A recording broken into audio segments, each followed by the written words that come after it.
to use the remaining 7 minutes here to once again plug BridgeMaster and show you a couple of BridgeMaster hands that involve the Monty Hall problem, which I hear has been a hot topic the last 7 days. So again, when we want to go to these BridgeMaster problems, it's just like when we log into BridgeBase, we get this screen, we get a practice, we hit BridgeMaster. And, you know, when you first start doing these, I would literally start at, I would start at level 1 beginner, A1.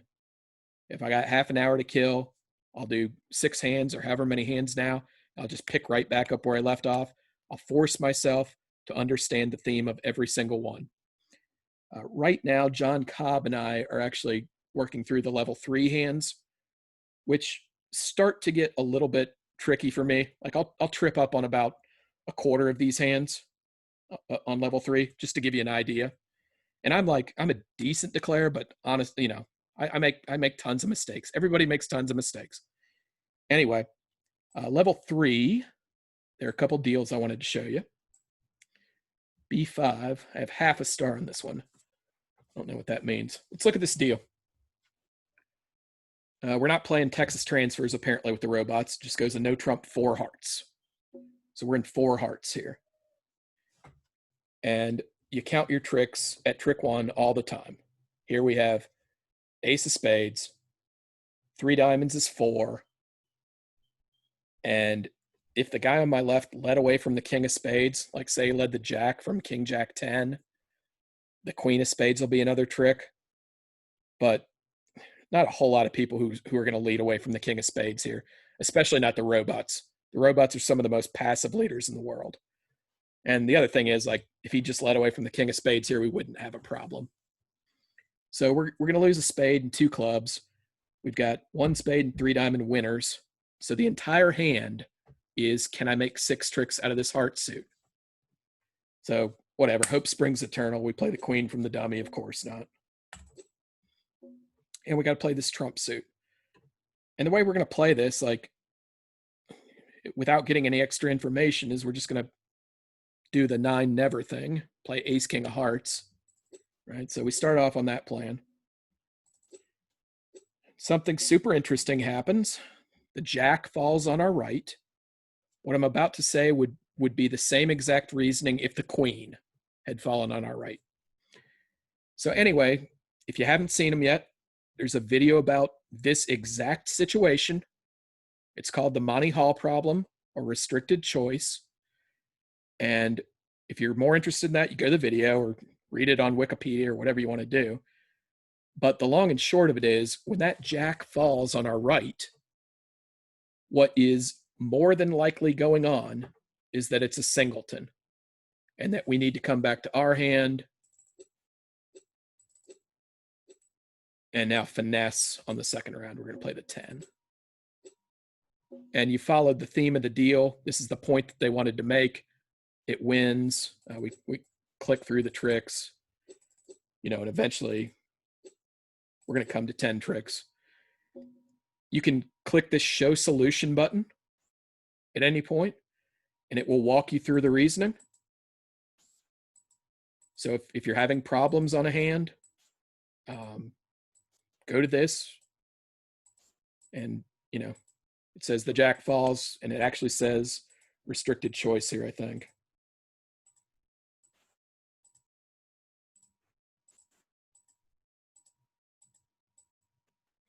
Cross back to his heart, finesse the 10.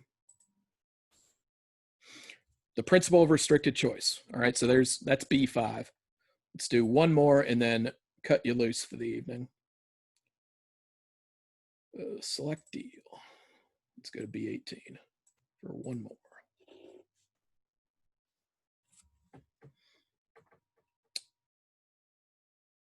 All right, we get to 3 no trump. And we have 2 clubs and 3 hearts and 3 diamonds off the top is 8. So if we can somehow make the queen of spades or a 4th diamond, that'll be enough for our contract.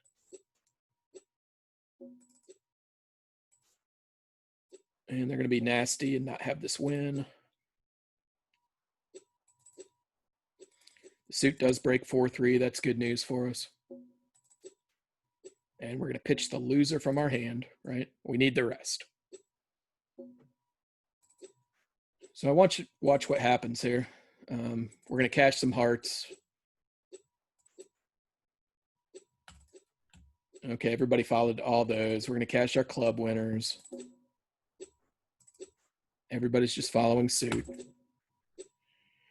We are not going to play the 7 of diamonds to the dummy. We're going to play the 8 to preserve our option to win a beer later on.